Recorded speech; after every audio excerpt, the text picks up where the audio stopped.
In this video, I'm going to talk to you guys about 7 differences between good debt versus bad debt. Let's jump straight into the video. Number 1 is simply just the purpose of the debt itself. Good debt, the purpose is to create wealth or opportunities. Examples: buying rental property, financing a business, taking a loan for education that increases earning potential. The goal is growth. It doesn't necessarily have to be financial, but it's growth, right? Bad debt, the purpose is usually instant gratification. You want something right now. Buying liabilities that don't produce any value or asset is just a liability, right? Examples: luxury clothing, vacations, the newest phone. Once the high is gone, you're just left with payments. And that's not what you want to do, right? Number 2, cash flow impact. Good debt pays for itself or generates income. Example: rental property where the mortgage is covered by the rental tenant. By the tenant, right? So you buy a home, you have the rent covered by someone who rents the place out, right? The asset grows in value while you profit monthly. That's another example of good debt, right? Bad debt constantly drains your income. An example: credit card bills take cash from your paycheck every single month, but give you no financial return. Number 3, long-term value. I hope that when you acquire debt, you do it for long-term value. If you don't get anything out of this video, I hope you hear number 1 and number 3, purpose and long-term value. If you don't have those two, you might want to rethink why you're getting in debt in the first place, right? So 1, good long-term value for debt creates assets that appreciate over time. Even if the payoff takes years, you end up wealthier in the long run. Example: business equipment that increase productivity, real estate that grows in value. You go into a neighborhood that isn't necessarily built yet. For example, I live in Dallas. There's a lot of places in Dallas that are blowing up right now.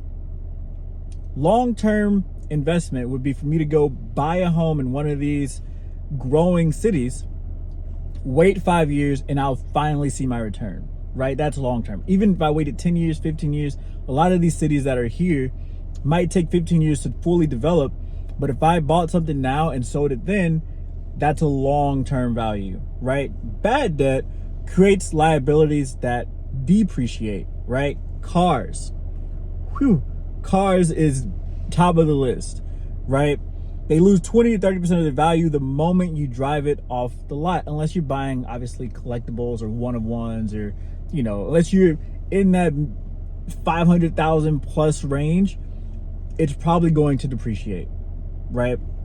Clothes and electronics become outdated quickly because you get left paying for them over time, and they just constantly depreciate. And if you wanted to sell them, you would never sell them for the amount that you bought them for, right? Number 4, interest rate.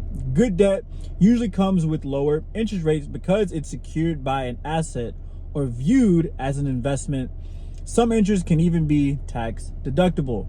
Bad debt often carries sky high rates, 18 to 25% on credit cards or 300% plus on payday loans. These make it almost impossible to pay off, locking you into financial slavery.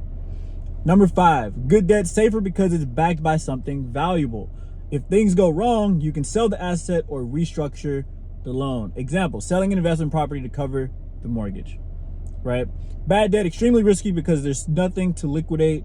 If you finance dinners, trips, or clothes, you can't sell them back later to pay for the loan. You're left with payments and nothing to show. That's why it's not a good idea to go buy clothes and toys and all that crap, because you'll never be able to sell them back for the money that you paid for them in the first place. So it's automatically bad debt. Number 6, emotional effect. Good debt can leave a sense of empowerment because it feels like you're building something. Investors see it as a tool, not a trap. It can fuel optimism if managed responsibly. That last part, if managed responsibly, right? Bad debt drains you emotionally. It creates guilt, anxiety, and sometimes even denial. People with bad debt often avoid opening bills or checking balances because you shouldn't have done it in the first place, right? So if you feel like that, it's probably something you probably shouldn't have done, and it's definitely bad debt, right? You shouldn't feel like, damn, here we go, like whenever you get your bills in the mail, right? And last but not least, number 7, exit strategy. Good debt have clear paths for repayment or exit. Refinance a loan at a lower rate, sell the appreciating asset, or let the cash flow pay it down over time. The debt eventually becomes a wealth builder, and that's what you want. That should be the purpose of you getting in debt. And it doesn't necessarily have to be just wealth. It can be a skill builder. It can be something related to growth, which kind of we talked about in number 1. Bad debt has no natural exit, especially not on the plus side. People end up juggling credit cards, consolidating loans, or endlessly paying interest while never touching the principal. It's designed to keep you trapped. And I really want to touch on some of these, especially like number 1. If the purpose is not there and the purpose isn't long term, don't do it. Just don't do it. You at that point you need to check your emotions and check, am I doing this because this is going to create growth and stability and wealth, or even like mentally, is this going to be a plus in my life, or is this going to be a minus in my life?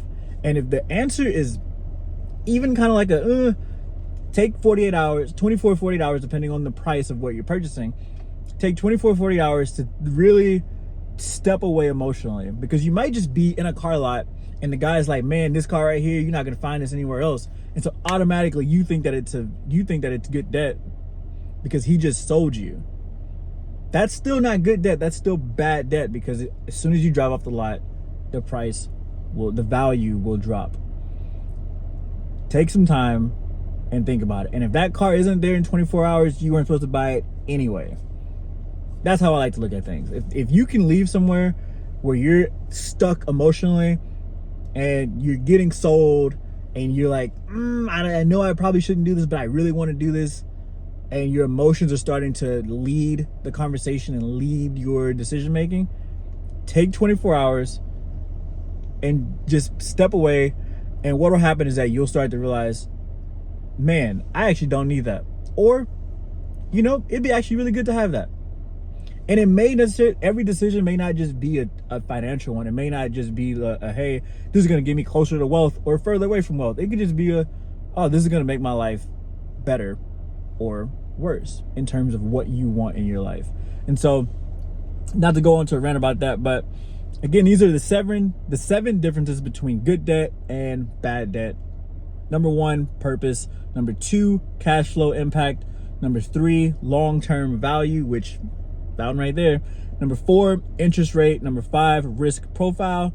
Number 6, emotional effect. And last but not least, exit strategy. I hope this video helps. I hope this video allows you to look at debt differently and not just as debt is bad always.